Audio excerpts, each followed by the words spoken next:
কেউ কেউ বলে যে জুমার দিন নামকরণ করার কারণ হলো এই জুমার দিনে আদম আলাইহিসসালাতু ওয়াস সালামকে সৃষ্টি করার কাদামাটিগুলোকে একত্রিত করা হয়েছে। এই জন্য এই দিনটাকে জুমাবার দিন হিসাবে আল্লাহ তাআলা নামকরণ করেছেন।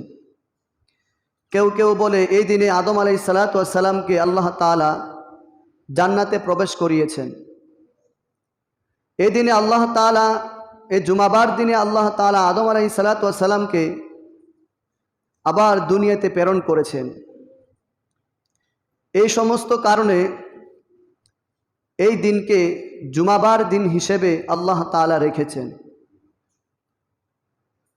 জুমাবার দিন নামকরণ করার আরেকটি হাদিস রয়েছে যে জুমাবার দিনে নামকরণ করার আরেকটি কারণ হলো যে ইহুদিরা তারা সপ্তাহে একদিন জমা হয়ে একত্রিত হয়ে তারা তাদের রবের ইবাদত করে। ইহুদিরা শনিবারে সপ্তাহে একদিন তারা একত্রিত হয়ে তারা তাদের রবের ইবাদত করে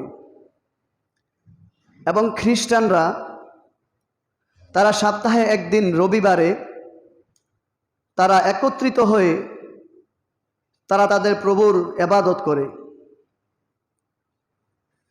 তো ঠিক তেমনিভাবে আমাদেরকেও আল্লাহ তাআলা এমন একটি দিন দিয়েছেন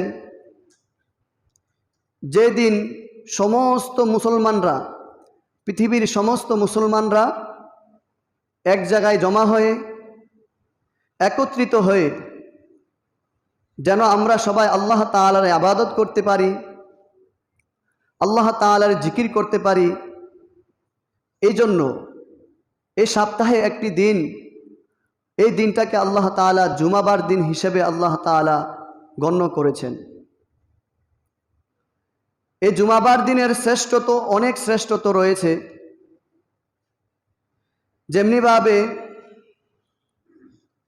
সমস্ত ফেরেশতাদের মধ্যে সর্বশ্রেষ্ঠ ফেরেশতা, সর্বোত্তম ফেরেশতা আল্লাহ তাআলা নিযুক্ত করেছেন হযরত জিবরাইল আলাইহিস সালাতু ওয়াস সালামকে। সমস্ত ফেরেশতাদের থেকে সর্বশ্রেষ্ঠ ফেরেশতা হলো হযরত জিবরাইল আলাইহিস সালাতু ওয়াস সালাম। তেমনিভাবে আল্লাহ তাআলা নবীদের মধ্যে সর্বশ্রেষ্ঠ নবী হিসেবে আমাদের নবী হযরত মুহাম্মদ রাসূলুল্লাহ সাল্লাল্লাহু আলাইহি ওয়াসাল্লামকে শ্রেষ্ঠত্ব দান করেছেন। তেমনিভাবে আল্লাহ তাআলার কাছে বছরের 12টি মাসের মধ্যে আল্লাহ তাআলার কাছে একটি মাস সর্বশ্রেষ্ঠ মাস, সে মাসটি হলো মাহে রমাদান মাস। তেমনিভাবে সমস্ত রাতের মধ্যে সর্বশ্রেষ্ঠ রাত হিসেবে আল্লাহ তাআলা লাইলাতুল কদরকে আল্লাহ তাআলা শ্রেষ্ঠত্ব দিয়েছেন, শ্রেষ্ঠত্ব করেছেন। ঠিক তেমনিভাবে আল্লাহ তাআলা দিনগুলোর মধ্যে সর্বশ্রেষ্ঠ দিন হিসেবে আল্লাহ তাআলা জুমাবার দিনকে শ্রেষ্ঠ করেছেন। এই জন্য আল্লাহ তাআলা এই শুক্রবার দিনকে আল্লাহ তাআলা জুমাবার দিন হিসেবে আল্লাহ তাআলা নাম রেখেছেন। তাহলে আমরা প্রথমে জানলাম